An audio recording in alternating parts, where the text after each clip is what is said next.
જય શ્રી રામ મિત્રો, welcome to our channel Rangila Gujarati in enzyme.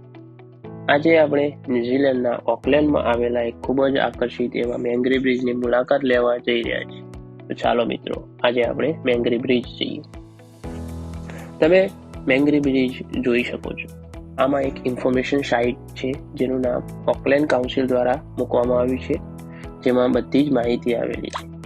Bridge વિશે તમે જાણવા માંગતા હો તો આ વિડીયો જરૂરથી જોજો. મેંગ્રી બ્રિજને હેરિટેજ ગાર્ડન પણ કહી શકાય છે અને 2022માં રિનોવેટ કરવામાં આવ્યું અને તેને મેંગ્રી બ્રિજ અને હેરિટેજ ગાર્ડન પણ નામ આપવામાં આવ્યું. મિત્રો, આ ઓકલેન્ડના ઓનિયંગા અને મેંગ્રી વિસ્તારને જોડતો બ્રિજ છે, જે તમે અહીં વોક કરવા, સાયકલિંગ કરવા, થોડો ટાઈમ સ્પેન્ડ કરવા પણ આવી શકો છો. અહીં હેવી વ્હીકલની પરમિશન નથી. તમે સવારથી લઈને રાત સુધીમાં અલગ માહોલ માણી શકો છો. તમે સવારે સનરાઈઝની ખૂબ જ સુંદર એવો માહોલ માણી શકો છો. તમે તેમાં ફોટા પણ પાડી શકો છો. તમે અહીં એક તરફ મેંગ્રી અને બીજી તરફ ઓનિયંગા આવેલું હોવાથી મેંગ્રી માઉન્ટેન જવા માટે પણ અહીંથી તમે જઈ શકો છો અને ઓનિયંગામાં વન ટ્રી હિલની મુલાકાત લેવી હોય તો બી તમે અહીંયાથી જઈ શકો છો.